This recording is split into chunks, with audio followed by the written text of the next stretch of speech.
अस्सलाम वालेकुम स्टूडेंट्स, आज हम डिस्कस करेंगे ह्यूमन किडनी, उसका स्ट्रक्चर यानी एनाटमी, इंटरनल स्ट्रक्चर। आज के टॉपिक में स्ट्रक्चर डिस्कस करेंगे और नेक्स्ट टॉपिक में इसका फंक्शन डिस्कस करेंगे। ये topic 12th class biology chapter number 15 से है, लेकिन ये टॉपिक इक्वली इंपॉर्टेंट है ज़ूलॉजी, बीएस ज़ूलॉजी के स्टूडेंट्स के लिए, O and A level students के लिए, क्योंकि इसमें एडिशनल पॉइंट्स भी शामिल हैं।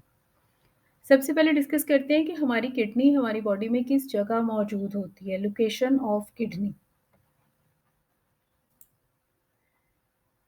किडनी पेयर की फॉर्म में होती है और हर किडनी बीन शेप होती है, और ये हमारी बॉडी में कहाँ मौजूद होती है? Just below and posterior to the liver. हमारी बॉडी में जो लिवर है उसके पोस्टीरियर मौजूद होती है इन द पेरिटोनियल कैविटी, यानी जो हमारी एब्डोमिनल कैविटी है, जो पेट का एरिया, जैसे आप यहाँ देख सकते हैं, यहाँ लिवर के नीचे पोस्टीरियर यानी पीछे वाली साइड पे मौजूद होती है किडनी। यहाँ पे हाईलाइट करके दिखाया गया है किडनी की पोजीशन को। हमारी पेरिटोनियल कैविटी यानी एब्डोमिनल कैविटी जो है, हमारा पेट का जो रीजन है, उसके अंदर लिवर की बैक साइड पे ये मौजूद है, लिवर के नीचे और बैक साइड पे मौजूद है। अब किडनी के साथ ही एक और स्ट्रक्चर मौजूद होता है जिसे कहते हैं एड्रिनल ग्लैंड। ये ग्लैंड किडनी के ऊपर मौजूद होता है।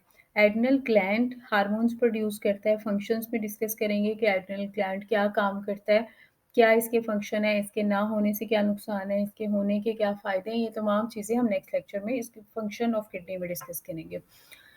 और इसको सुप्रा रीनल ग्लैंड भी कहते हैं। एड्रिनल ग्लैंड का जो दूसरा नाम है वो सुप्रा रीनल ग्लैंड भी है। हमारी बॉडी में किडनी क्यों मौजूद है? किडनी क्यों हमारे लिए इम्पोर्टेंट है? क्यों हमारी बॉडी में ये मौजूद है?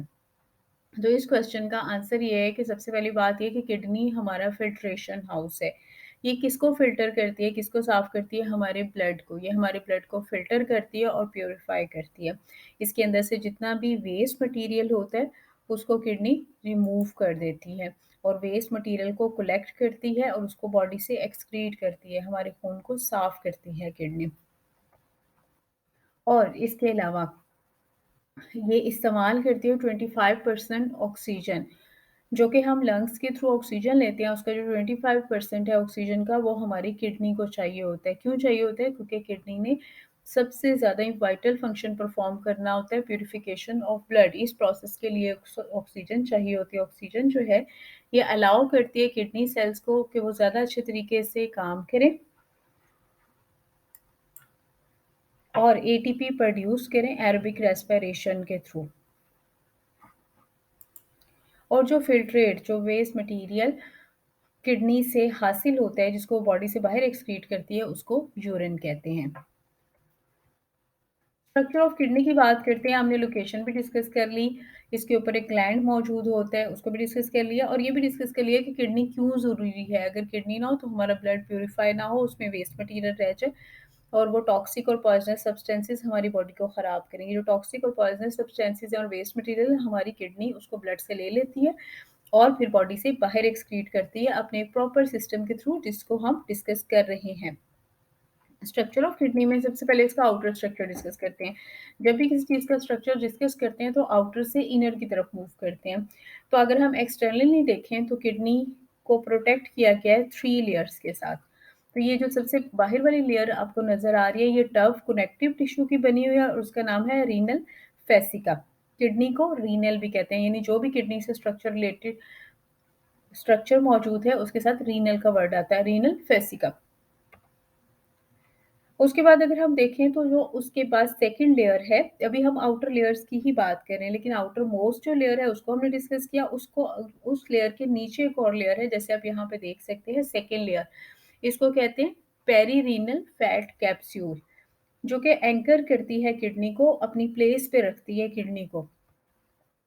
उसके बाद थर्ड लेयर है, जो थर्ड और इनर मोस्ट लेयर है उसका नाम है रीनल कैप्सूल। किडनी की बाहर 3 लेयर्स मौजूद होती हैं। सबसे आउटर मोस्ट ये जो लेयर आपको नज़र आ रही है, इसका नाम है रीनल फेसिका। उसके बाद जो लेयर मौजूद है उसका नाम है, सेकंड लेयर जो है फैट कैप्सूल की बनी हुई है, पेरीरीनल फैट कैप्सूल है ये। उसके बाद थर्ड लेयर जो इनर मोस्ट लेयर है, ये रीनल कैप्सूल कहलाती है। इंटरनली किडनी के अब हम इंटरनल स्ट्रक्चर की बात करते हैं। एक्सटर्नल स्ट्रक्चर में 3 लेयर्स आ गई, 3 लेयर्स को हमने डिस्कस कर लिया। अब हम इंटरनल स्ट्रक्चर यानी हमने इसका क्रॉस सेक्शन ले लिया, किडनी को कट कर लिया और कट करने के बाद हम अब इसको देखेंगे, ये इसका इंटरनल स्ट्रक्चर है, ये इसकी एनाटॉमी है। इंटरनल स्ट्रक्चर में देखते हैं तो किडनी में हमें यहाँ पे 3 रीजन बहुत वाज़ह नज़र आते हैं। सबसे बाहर वाला जो रीजन है जिसको एरो से शो किया गया है, उसका नाम है कॉर्टेक्स। उसके बाद जो अंदर रीजन है इसको कहते हैं मेडुला, जिसको यहाँ पर्पल कलर से शो किया हुआ है। उसके बाद जो दरमियान में आपको येलो कलर का रीजन नज़र आ रहा है, इसका नाम है रीनल पेल्विस। ये जो रीजन है, ये जिस जगह पे मौजूद है, इसको हाइलम ऑफ द किडनी भी कहते हैं। ये थोड़ा-सा डीप पोर्शन होता है किडनी का। हाइलम जो होता है, ये कनकेव पार्ट है। बीन शेप किडनी होती है, उसका जो कनकेव पार्ट अंदर की तरफ बेंड हुआ पार्ट होता है, उसका नाम हाइलम है। और यहाँ पे ही ब्लड वेसल्स और नर्व एंटर होती है और एग्जिट होती है, यानी यही वो एरिया जहाँ से कोई भी चीज़ किडनी के अंदर एंटर हो सकती है, यानी कोई भी ट्यूब, कोई भी ब्लड वेसल्स, कोई भी नर्व वेसल इसी एरिया में, इसी हाइलम से किडनी के अंदर एंटर होती है और यहीं से एग्जिट होती है। और यूरिटर्स भी यहीं से इसमें एंटर होते हैं और एग्जिट होते हैं। यूरिटर्स, ये जो ट्यूब अराइज हो रही है, इसका नाम यूरिटर है। यहाँ पे आप देख सकते हैं यूरेटर्स। यहाँ पे दोबारा देखते हैं स्ट्रक्चर को। आउटर मोस्ट जो स्ट्रक्चर है उसका नाम कॉर्टेक्स है, उसके बाद मेडुला है, उसके बाद जो सेंटर वाला पोर्शन है इसका नाम पेल्विस है, ये हाइलम ऑफ द किडनी भी कहलाता है और उसके बाद जो ट्यूब आपको नज़र आ रही है उसका नाम यूरेटर है। अब हम इसको थोड़ा-सा डिटेल से डिस्कस कर लेते हैं। द रीनल कॉर्टेक्स, जो आउटर मोस्ट रीजन की हमने बात की जिसका नाम रीनल कॉर्टेक्स था। कॉर्टेक्स भी कहते हैं, रीनल कॉर्टेक्स भी कहते हैं, क्योंकि पहले मैंने डिस्कस किया है कि किडनी के हर स्ट्रक्चर के साथ रीनल का वर्ड ऐड हो सकता है, क्योंकि रीनल किडनी को ही कहते हैं। The renal cortex is granular, ये ग्रैन्युलर होता है। क्यों ग्रैन्युलर होता है? क्योंकि इसमें काफ़ी सारे नेफ्रॉन्स मौजूद होते हैं। नेफ्रॉन हमारा नेक्स्ट लेक्चर में आएगा, इसका स्ट्रक्चर। स्ट्रक्चर ऑफ किडनी का जो पार्ट 2 है उसमें हमने नेफ्रॉन का स्ट्रक्चर डिस्कस करना है और फंक्शंस उसके बाद डिस्कस करेंगे। जो नेफ्रॉन है, ये फंक्शनल यूनिट है किडनी का, यानी किडनी खुद कोई काम नहीं करती, नेफ्रॉन काम करता है। नेफ्रॉन क्या है, इसका स्ट्रक्चर क्या है, ये इंशाल्लाह नेक्स्ट लेक्चर में डिस्कस करेंगे। अब हमने नेक्स्ट पार्ट डिस्कस किया था मेडुला। मेडुला जो है, ये पिरामिडल टिश्यूज़ पे मुश्तमिल है जिनका नाम है रीनल पिरामिड्स। ये जो छोटे-छोटे आपको हार्ट शेप स्ट्रक्चर नज़र आ रहे हैं ना, इनका नाम है रीनल पिरामिड्स। और ये जो रीनल पिरामिड्स हैं, अगर आप गौर से देखें, इन सारी रीनल पिरामिड्स के दरमियान में स्पेसेस मौजूद हैं। इनको कहते हैं रीनल कॉलम्स। अब ये रीनल कॉलम्स क्यों हैं? ये इसलिए हैं ताकि इनके दरमियान से ब्लड वेसल्स गुजर सकें। जो टिप होती है पिरामिड की उसे कहते हैं renal papilla, point toward the renal pelvis. जो टिप होती है इन पिरामिड्स की, तो उनका नाम है रीनल पेप्लिया, जो कि रीनल पेल्विस की तरफ होती हैं। अगर हम एवरेज इनकी बात करें, कितने होते हैं ये पिरामिड्स कितनी होती हैं, यानी मेडुला कितने होते हैं, तो there are on average 8 renal pyramid in each kidney. हर किडनी के अंदर 8 रीनल पिरामिड्स होते हैं। ये जो रीनल पिरामिड्स होते हैं along with the adjoining cortical region are called the lobes of the kidney. इनका एक और नाम भी है, ये लोब्स ऑफ द किडनी है। यानी अगर हम इन दोनों की इकट्ठे बात करें, ये जो मेडुला है और जो कॉर्टिकल रीजन है, इन दोनों को कहते हैं लोब्स ऑफ द किडनी। हमने बात की कि 8 होते हैं पिरामिड्स। अब हम इसको एरो से शो करते हैं। यहाँ पे आप देखते जाएँ, 8 पिरामिड मौजूद हैं।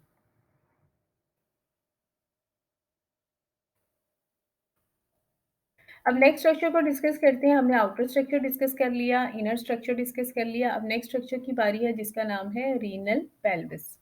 रीनल पेल्विस जो कि सेंट्रल रीजन है, जो कि डीप रीजन है, और वहाँ से ट्यूब लाइक स्ट्रक्चर अराइज होता है जिसका नाम है यूरेटर।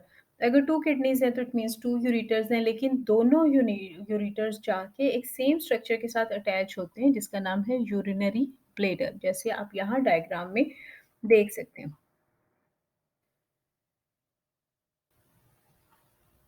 रीनल पेल्विस को अगर आप देखें तो रीनल रीनल पेल्विस जो है किडनी के अंदर, वो ब्रांच है। वो ब्रांच होके मेडुला तक पहुँच जाता है। इसकी एक्सटेंशंस मौजूद है जिनको कैलिसिस कहते हैं। जो कि फर्दर ब्रांचेस में कन्वर्ट हो जाती हैं और इसका काम क्या होता है, वेस्ट मटेरियल को कलेक्ट करना, वहाँ से इस ट्यूब को देना जिसका नाम यूरेटर, और वहाँ से यूरिनरी ब्लैडर को देना। यहाँ पे आप पेल्विस की ब्रांचेस देख सकते हैं, पेल्विस ब्रांचेस और सब ब्रांचेस में डिवाइड है, और यहाँ से ट्यूब को यानी यूरेटर को देख सकते हैं। अब next structure urinary bladder. Pair of kidney मौजूद है, किडनी से यूरेटर अराइज हो रहा है और यूरेटर जाके यूरिनरी ब्लैडर में एंड हो रहा है। यूरेटर के अंदर यानी जो फिल्टर होता है, जो भी फिल्ट्रेट होता है किडनी के पास आता है, किडनी जो भी वेस्ट मटेरियल कलेक्ट करता है उसका नाम यूरिन है। तो ये जो यूरेटर्स हैं इनको यूरिन दे दिया जाता है, और ये जो यूरिन है ये किडनी के यूरिनरी ब्लैडर तक पहुंचता है, और ब्लैडर के पास मसल्स मौजूद होते हैं। ये फंक्शन में सारा कुछ डिस्कस करेंगे, अभी तो स्ट्रक्चर में हम जनरली इसको डिस्कस कर रहे हैं। तो यहाँ से फिर यूरिन को बॉडी से बाहर एक्सक्रीट कर दिया जाता है। अब यहाँ पे बात होती है कि इसके पास ब्लड वेसल्स भी मौजूद हैं किडनी के पास। ये जो ब्लड वेसल्स होती हैं उसमें आर्टरीज, वेन, कैपिलरीज वगैरह शामिल हैं, क्योंकि ब्लड को इसने फ़िल्टर करना है। जब इसके पास ब्लड आता है किडनी के पास तो इसने इसको फ़िल्टर करना होता है, वेस्ट मटेरियल उसमें से लेना होता है। डिफ्यूजन के प्रोसेस से भी ऐसा हो रहा होता है, वेस्ट मटेरियल किडनी के पास आ जाता है। नेफ्रॉन ये काम कर रहा होता है, नेफ्रॉन के फंक्शन में हम ये डिस्कस करेंगे। और ये तमाम ब्लड वेसल्स भी एक मेजर रोल प्ले करती हैं। क्या-क्या नाम है इन वेसल्स के, क्या काम करते हैं, ये फंक्शन में इंशाल्लाह डिस्कस करेंगे। इसके साथ ही आज का टॉपिक हमारा कंप्लीट हो गया। Thank you for watching.